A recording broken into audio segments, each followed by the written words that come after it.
Assalamualaikum warahmatullahi wabarakatuh.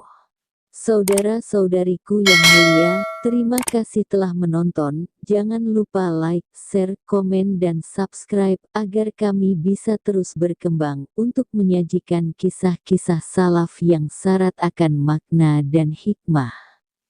Dikisahkan bahwa seorang alim fikih sedang mengajar murid-muridnya di madrasah. Tiba-tiba seorang wanita mendatangi majelis pengajian.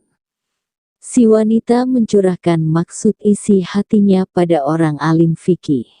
Semoga Allah senantiasa memberi Anda kekuatan, Syekh. Aku memiliki satu problem masalah. Aku tidak berani menanyakan solusi permasalahanku ini, karena aku malu kepada Anda.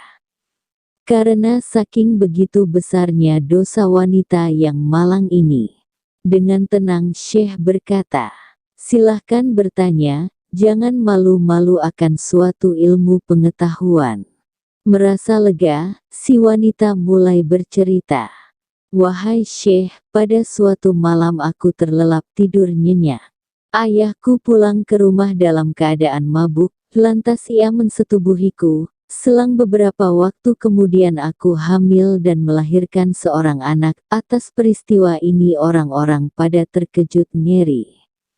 Si alim fikih menjawab, apakah orang-orang itu terkejut ngeri atas peristiwa ini, padahal dosa dari kejadian ini menurut pendapatku lebih ringan daripada dosa ghibah, membicarakan kejelekan orang lain. Ketahuilah orang yang pernah berzina, apabila ia bertaubat maka Allah menerima taubatnya. Adapun dosa ghibah, menggunjing keburukan orang lain, apabila dirinya bertaubat, maka Allah tidak akan menerima taubatnya sampai orang yang dibicarakan keburukannya, memberinya maaf. Maka orang yang berakal sehat, sudah seharusnya menjauhi tempat yang mendiskusikan keburukan, dan hendaklah ia duduk merapat kepada para ulama, karena ulama adalah para pewaris Nabi, dan keutamaan alim ulama ditutupi di sisi Allah. Mari kita memohon maaf kepada Allah dari segala dosa-dosa kita, dengan ketinggian pangkat Toha Sayyidil Arifin, Nabi Muhammad Sallallahu Alaihi Wasallam. Imam Kusyairi dari Imam Abi Ja'far al-Balkhi bercerita, pernah ada seorang pemuda dari penduduk desa Balha. Pemuda ini memiliki tekad yang kuat dan rajin beribadah, hanya saja ia memiliki kebiasaan buruk ghibah. Dia seringkali bercerita kejelekan orang lain. Pada suatu hari, aku melihat kejadian yang tak terduga. Aku melihat si pemuda berkumpul dengan banci-banci yang bekerja sebagai tukang laundry. Menyadari keberadaanku, si pemuda rehat sejenak, dan keluar dari sisi banci-banci tadi. Aku menghampirinya dan bertanya, hei pemuda, apa sebenarnya yang telah terjadi padamu? Dengan rasa gugup pemuda itu menjawab, keburukan-keburukan orang lain yang telah aku gunjing itu, telah terjadi juga kepadaku sampai hari ini. Bahkan lebih dari itu, aku diuji dengan para banci itu, aku menjadi pelayan para banci itu. Semua kejayaanku di masa lalu telah hilang lenyap. Tolonglah diriku, berdoalah kepada Allah, supaya Allah merahmatiku. Imam Al-Yafi'i dari Imam Junaid bercerita, pada suatu hari aku duduk di Masjid Syaunizi.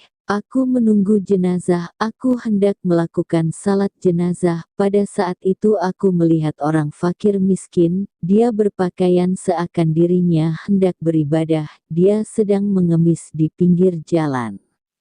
Aku pun bergumam dalam hatiku, andai saja orang fakir ini sedikit berusaha dengan bekerja, yang dapat menjaga dirinya dari mengemis, maka itulah sebenarnya jalan terbaik baginya. Seusai salat jenazah, aku pulang ke rumah. Biasanya aku membaca wiridan dan salat di tengah malam dan ibadah lainnya. Namun, pada malam itu, amalan wiridanku terasa berat, aku tidak bisa tidur, aku tetap dalam posisi duduk, entah kenapa aku terhanyut suasana dan tertidur. Aku bermimpi orang fakir yang aku lihat tadi. Orang fakir itu seakan berada di atas piringan besar seperti kambing bakar yang dihidangkan di hadapanku. Samar-samar terdengar suara, entah dari mana, makanlah daging orang fakir ini, engkau telah menggunjing dirinya. Aku baru menyadari kesalahan sepele ini, aku berkata, aku tidak menggunjing orang fakir ini, aku hanya bergumam dalam hatiku, aku direspon kembali dari suara entah berantah itu, jikalau kamu tidak rela dengan kondisi pemandangan hidangan ini, maka carilah orang fakir, dan pintalah halal atas perbuatanmu. Pada waktu pagi sekali aku beranjak dari rumahku, aku mencari orang fakir, hingga akhirnya aku melihatnya berada di suatu tempat saat ia menada tetesan-tetesan air dengan dedaunan sayuran. Aku menghampirinya dan menguluk salam, ia pun menjawab salamku dan berkata, "Wahai Abu Qasim, akankah engkau mengulangi kembali perbuatan jelekmu?" Ternyata ia adalah kekasih Allah. Aku sangat menyesal dan menjawab pertanyaannya, "Tidak, aku tidak akan mengulanginya lagi." "Baiklah kalau demikian, pulanglah, semoga Allah mengampuni kita dan mengampunimu."